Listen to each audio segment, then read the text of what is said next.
নমস্কার, আমাদের ছোট্ট রান্নাঘরে আজ বানাচ্ছি সুজির একটা দুর্দান্ত কেক। আর কেক কিন্তু সকলেরই বেশ পছন্দের।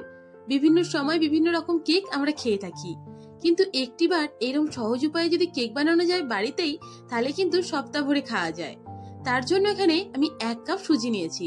সুজিটা একটু সরু দানার, চাইলে কিন্তু মোটা দানার সুজিও নিতে পারো। এখানে মিশিয়ে দেব হাফ কাপের মতো চিনি। আর চিনির বদলে কিন্তু গুড় দিয়েও কেকটা তৈরি করা যায়, তবে আমি আপাতত সাদা চিনি দিয়ে কেকটা বানাচ্ছি। হাফ কাপ দিয়ে দিলাম চিনি।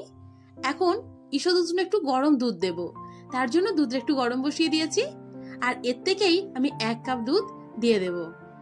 দুধটা যে খুব গরম করতে হবে এমনটা নয়, একেবারে লো ফ্লেমে মাঝামাঝি গরম হলেই এতে দিয়ে দেব। 1 কাপ না দিয়ে খানিকটা দিয়ে আমি একটু মিশিয়ে নেব, যদি লাগে তাহলে আরেকটু মিশিয়ে দেব। আমার একটু দুধ রয়ে গিয়েছে, এইটুখানি দুধ দিয়েই আমার মেশানো হয়ে গিয়েছে সুজিটা। আর এই সুজিটাকে আমি 20 মিনিটের জন্য রেস্টে রেখে দেব। সুজি এইভাবে ভিজিয়ে রাখলে সুজিটা কিন্তু অনেকটা ফুলে যায়, যার জন্য কেকটা অনেকটা সুন্দর হয়। এখন কেকটা বসানোর জন্য একটা বাটি রেডি করে রাখছি। তার জন্য আমি একটা স্টিলের টিফিন কৌটো নিয়েছি, আর তার মাপের করেই একটা কাগজ আমি কেটে নিয়েছি। এর উপর একটু সাদা তেল দিয়ে ভালো করে সেট করে নিচ্ছি। তোমরা কিন্তু চাইলে সিলিভারের বাটি দিয়েও করতে পারো, বা বাড়িতে যদি কেক টিন থেকে থাকে তাহলে কিন্তু ওটা দিয়েও করতে পারো, ওতেও সুন্দর হয়ে যায়। আর এইভাবে করলে কেকটা কিন্তু একদম লেগে থাকে না তলায়, খুব সুন্দর করে হয়। চাইলে একটু ময়দাও দিয়ে দিতে পারো, এত কিছু ঝামেলা না করে, তাতেও কিন্তু কেকটা উঠবার সময় কোনো রকম সমস্যা হয় না। এখন আগে থেকে যে ভিজিয়ে রেখেছিলাম সুজিটা, সেটা এবার মিক্সির জারে দিয়ে দেব।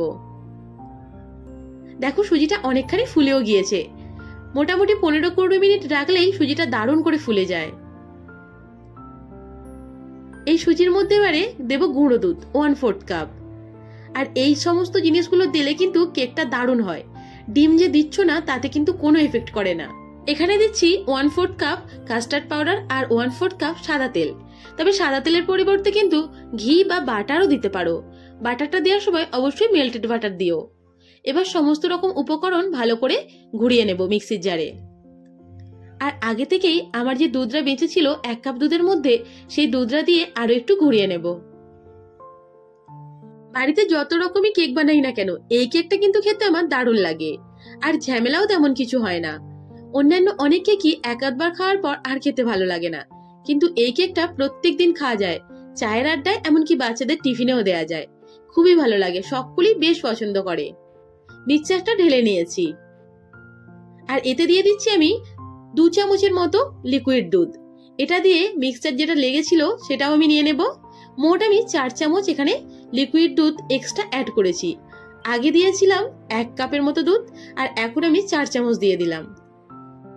তোমরা নিজেদের ইচ্ছে মতো এই কেকের মধ্যে ড্রাই ফ্রুট দিতে পারো।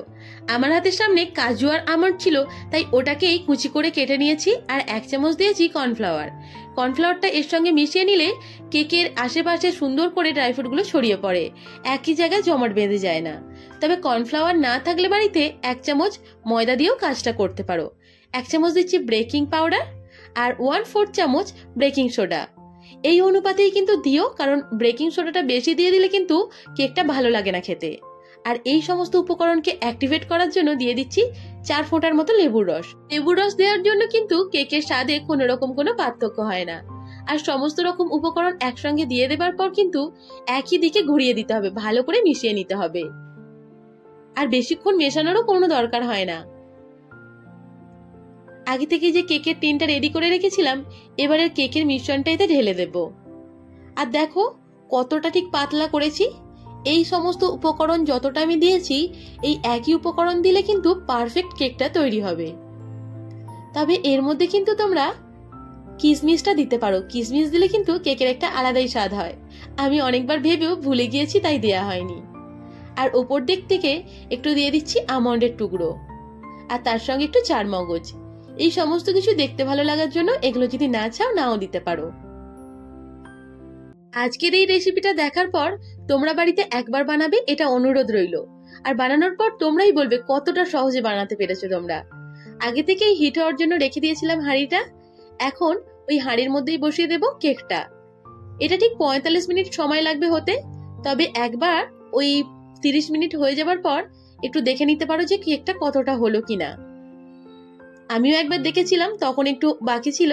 45 মিনিট সময় লেগেছে কেকটা হতে। দেখো পারফেক্ট কেকটা তৈরি হয়ে গিয়েছে। আর তোমরা কিন্তু এই দেখার কাজটা টুথপিক দিয়েও করে নিতে পারো। দেখো একটুও লেগে নেই, মানে পারফেক্ট কেকটা তৈরি হয়ে গিয়েছে। আর হাঁড়িতে বসানোর একটাই কারণ, যত বড়ই কেক হোক না কেন এই হাঁড়িতে বসিয়ে করলে কিন্তু সুন্দর করে হয়ে যায়। চাইলে প্রেসার কুকারেও করতে পারো, আর চাইলে ওভেনেও করতে পারো। তবে হাঁড়িতে বসালে বোধহয় সবচেয়ে ইজি বা তাড়াতাড়ির মধ্যে কেকটা হয়ে যায়। কেকটা দেখতে পাচ্ছ কতটা সুন্দর হয়েছে। বাড়িতে সকলেই একবার বানিও আর আমাকে অবশ্যই জানিও। তোমরা এই কেকের শর্ট ভিডিওটা কে কে দেখেছো অবশ্যই কিন্তু কমেন্ট করে জানিও। অপেক্ষায় থাকলাম। কেক কাটার জন্য এরকম দাঁতওয়ালা ছুরি ব্যবহার করবে, তাতে করে কেকটা খুব সহজে কাটা যায়।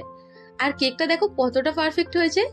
এই একই উপকরণ দিলে তোমাদেরও কিন্তু প্রথমবারই এতটা পারফেক্ট কেকটা তৈরি হবে। আর আমি এখন পিস পিস করে কেটে রাখছি, যাতে করে নিজে ইচ্ছে মতো খেতেও পারি আর সকলকে দিতেও পারি। এছাড়া আমার মেয়েরও কেকটা দারুণ পছন্দ হয়েছে। তাই সকলেই একবার বাড়িতে বানাও, এটা অনুরোধ রইল। আর আজকের রেসিপিটা তোমাদের কেমন লাগলো সেটা কিন্তু কমেন্ট করে জানাতে একদম ভুলবে না। ভিডিওটা ভালো লাগলে কিন্তু একটা অবশ্যই লাইক করে দিও। তোমাদের একটা লাইক, একটা কমেন্ট কিন্তু অনেক জরুরি। সঙ্গে থাকার জন্য চ্যানেলটাকে সাবস্ক্রাইব করে দেখো। এইভাবেই সকলে পাশে থেকো, সাথে থেকো। আশা করছি তোমাদের ভালোবাসায় একদিন অনেকটা দূর যেতে পারবো। আর ছোট ছোট করে পিস করলে খেতেও কিন্তু বেশ ভালো লাগে। এই কেকগুলোকে আমি 1 সপ্তাহের মধ্যে স্টোর করে রেখে দেবো ফ্রিজে। সকলে অনেক ভালো থেকো, সুস্থ থেকো।